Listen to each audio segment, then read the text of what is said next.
Carburettor internal combustion engine का एक अभिन्न भाग है। यह गैसोलीन इंजन का भाग है जिसमें कि नियंत्रित मात्रा का ईंधन एटमाइज होता है और नियंत्रित मात्रा की हवा के साथ मिलकर फिर इंजन के सिलेंडर में भेज दिया जाता है। इस ट्रेनिंग मॉड्यूल में आप निम्नलिखित के बारे में जानकारी प्राप्त करेंगे। कार्ब्यूरेटर की कार्यप्रणाली, विभिन्न प्रकार के कार्ब्यूरेटर, कार्ब्यूरेटर के सर्किट्स तथा बीएस टाइप कार्ब्यूरेटर की कार्यप्रणाली व कंपोनेंट्स। बीएस टाइप कार्ब्यूरेटर में टीपीएस का इस्तेमाल निम्नलिखित को प्राप्त करने के लिए किया जाता है: smooth throttle response, optimised fuel economy तथा better feel of power. Carburettor के कार्यों में से एक है ईंधन को एटमाइज करके उसे हवा के साथ मिलाना और हवा तथा ईंधन के मिश्रण को फाइन स्प्रे के रूप में सप्लाई करना। हवा और ईंधन का यह नियंत्रित मिश्रण ऑप्टिमम बर्निंग के लिए सिलेंडर में भेजा जाता है। कार्ब्यूरेटर स्प्रेयर के सिद्धांत का प्रयोग करता है। जब पंप का पिस्टन अंदर की तरफ जाता है तब हवा की वेलोसिटी बढ़ती है और लिक्विड रिजर्वॉयर के आउटलेट पर प्रेशर कम होता है। रिजर्वॉयर में लिक्विड अधिक एटमॉस्फेरिक प्रेशर पे होता है। इस प्रेशर में अंतराल की वजह से लिक्विड का स्तर बढ़ता है।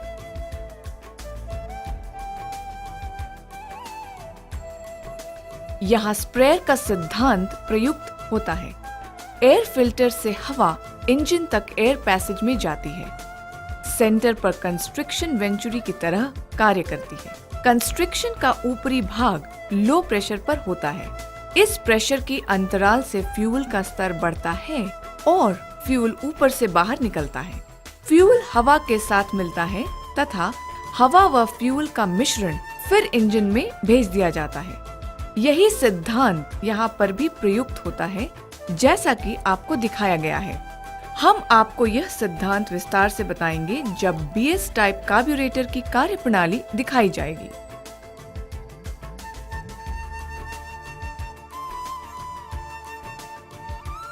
बदलती हुई परिस्थितियों में इंजन की आवश्यकताओं को पूरा करने के लिए कार्ब्यूरेटर में निम्नलिखित सर्किट्स का प्रयोग होता है: फ्यूल इनलेट व फ्लोट सर्किट। यह सर्किट फ्लोट चेंबर में फ्यूल के स्तर को नियंत्रित करता है। स्टार्टर सर्किट, यह सर्किट ठंडे इंजन को स्टार्ट करने में सहायता करता है। पायलट सर्किट, इस सर्किट का इस्तेमाल तब होता है जब इंजन आइडलिंग, धीमे तथा मध्यम गति पर कार्य करता है। मेन सर्किट, इस सर्किट का इस्तेमाल तब होता है जब इंजन मध्यम और तेज गति पर कार्य करता है। जैसे ही थ्रॉटल खुलता है, इंजन की गति बढ़ती है। जिस भी स्पीड पर व्हीकल चल रहा होता है उसके हिसाब से कार्ब्यूरेटर ईंधन की डिलीवरी के लिए उपयुक्त सर्किट का इस्तेमाल करता है।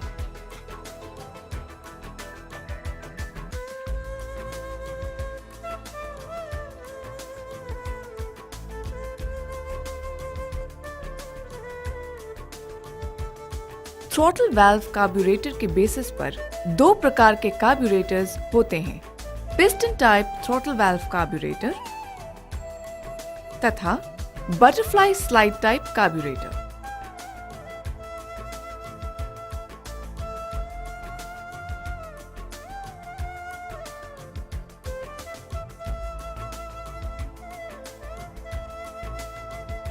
जो आप स्क्रीन पर देख रहे हैं वो piston type throttle valve carburettor है। इस प्रकार के कार्ब्यूरेटर में वेंचुरी का साइज पिस्टन वाल्व द्वारा नियंत्रित होता है जो सीधा थ्रॉटल केबल से ऑपरेट होता है।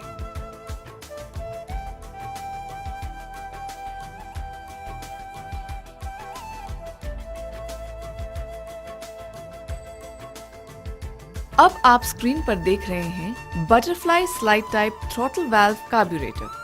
इस प्रकार के कार्ब्यूरेटर में दोनों बटरफ्लाई वाल्व और पिस्टन वाल्व संगठित होते हैं। जैसा कि आप देख सकते हैं, butterfly slide valve piston valve के बाद लगा हुआ है और थ्रॉटल केबल द्वारा नियंत्रित है। जब बटरफ्लाई स्लाइड वाल्व खुलता है तब इंजन के सक्शन की वजह से पैसेज में गैस की वेलोसिटी बढ़ती है और वेंचुरी एरिया में प्रेशर गिर जाता है। जब वेंचुरी में प्रेशर ड्रॉप होता है तब अपर चेम्बर को वेंचुरी से जोड़ने वाले पिस्टन वाल्व में होल की वजह से डायाफ्राम के अपर चेम्बर का प्रेशर भी ड्रॉप होता है। डायाफ्राम का लोअर चेम्बर एटमॉस्फेरिक प्रेशर पर होता है। डायाफ्राम के अपर चेम्बर व लोअर चेम्बर के बीच प्रेशर डिफरेंस की वजह से डायाफ्राम पिस्टन तथा जेट नीडल के साथ आवश्यक एयर फ्यूल मिक्सचर को अलाइन करने के लिए ऊपर की तरफ बढ़ता है।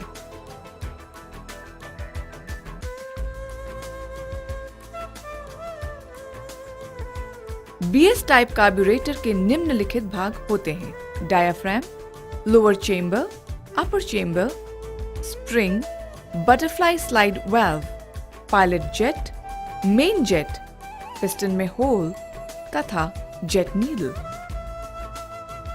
निम्नलिखित BS टाइप कार्ब्यूरेटर के कंपोनेंट्स हैं: cover diaphragm, spring piston valve, jet needle set, piston valve with diaphragm, float assembly with pin, float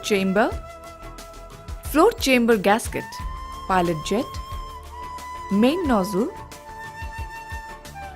starter jet 1, starter jet 2, pilot air jet, main air jet, butterfly slide, starter plunger set, throttle stop screw assembly, pilot screw assembly तथा throttle position sensor।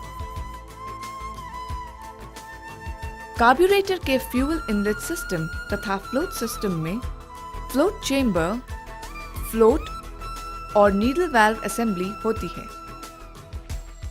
Tank से fuel Kock, filter तथा float द्वारा नियंत्रित needle valve से होता हुआ carburettor के float chamber में प्रवेश करता है। जैसे फ्यूल चेम्बर में फ्यूल का स्तर बढ़ता है वैसे ही फ्लोट ऊपर की तरफ लिफ्ट होता है और नीडल वाल्व की स्प्रिंग लोडेड पिन को कंप्रेस करना शुरू करता है। पूरी तरह कंप्रेस होने के बाद स्प्रिंग फ्यूल इनटेक के पैसेज को बंद कर देता है। यदि किसी कारणवश फ्यूल का स्तर बढ़ता है तो फ्यूल ओवरफ्लो पाइप से बाहर आ जाएगा। ड्रेन स्क्रू, चेम्बर से गंदा फ्यूल हटाने के लिए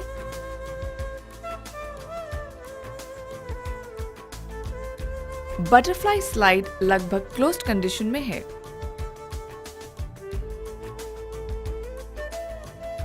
बटरफ्लाई स्लाइड को खोलने पर वेंचुरी एरिया में गैसेस की वेलोसिटी बढ़ जाती है।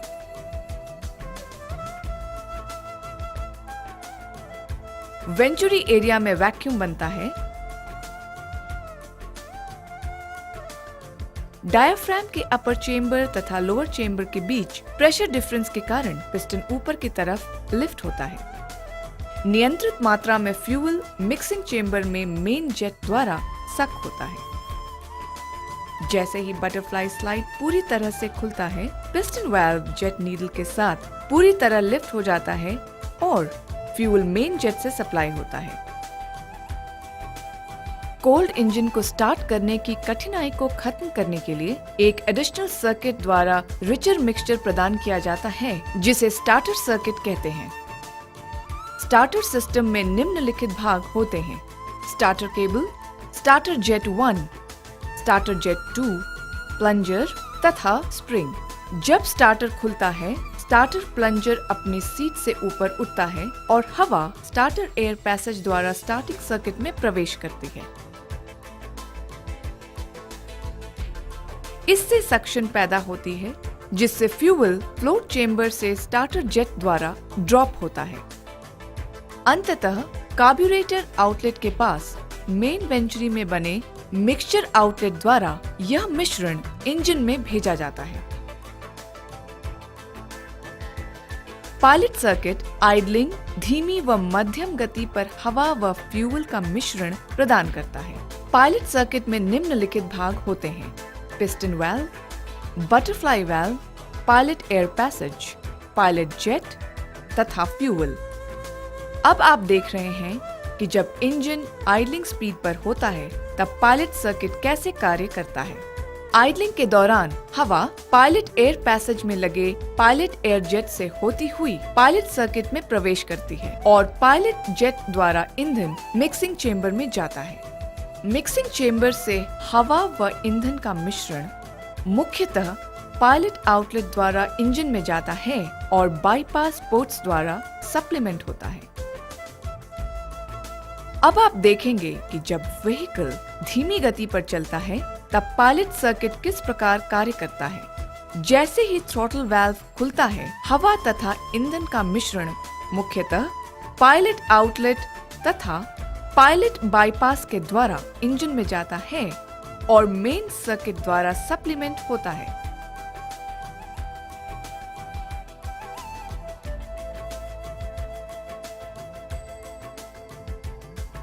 मेन सर्किट मध्यम तथा तेज गति पर हवा व ईंधन के मिश्रण को उपलब्ध कराता है।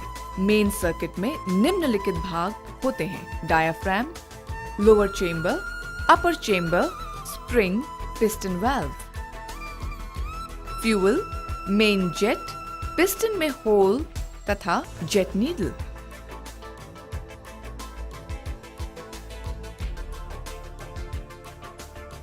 मध्यम गति पर कार्ब्यूरेटर की कार्यप्रणाली धीमी गति की कार्यप्रणाली के समान ही होती है, सिवाय इसके कि मध्यम गति में बटरफ्लाई स्लाइड 1/4 की जगह 3/4 खुलता है, जिससे ज्यादा ईंधन मेन जेट से प्रवेश करता है।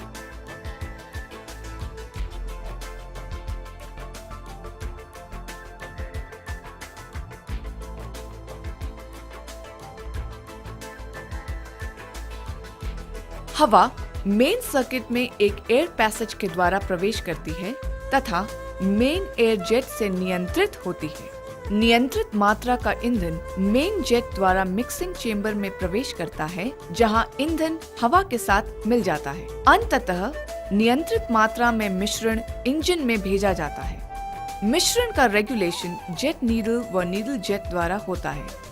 जब पिस्टन वाल्व बंद अवस्था में होता है तब जेट नीडल जेट को बंद कर देती है। जैसा कि आप देख सकते हैं, butterfly slide valve piston valve के बाद लगा होता है और थ्रॉटल केबल द्वारा नियंत्रित होता है। जब बटरफ्लाई स्लाइड वाल्व खुलता है तब इंजन के सक्शन की वजह से पैसेज में गैस की वेलोसिटी बढ़ती है और वेंचुरी एरिया में प्रेशर गिर जाता है। जब वेंचुरी में प्रेशर ड्रॉप होता है तब अपर चेंबर को वेंचुरी से जोड़ने वाले पिस्टन वाल्व में होल की वजह से डायाफ्राम के अपर चेंबर का प्रेशर भी गिरता है। डायाफ्राम का लोअर चेंबर एटमॉस्फेरिक प्रेशर पर होता है। डायाफ्राम के अपर चेंबर व लोअर चेंबर के बीच प्रेशर डिफरेंस की वजह से डायाफ्राम पिस्टन और जेट नीडल के साथ ऊपर की तरफ बढ़ता है।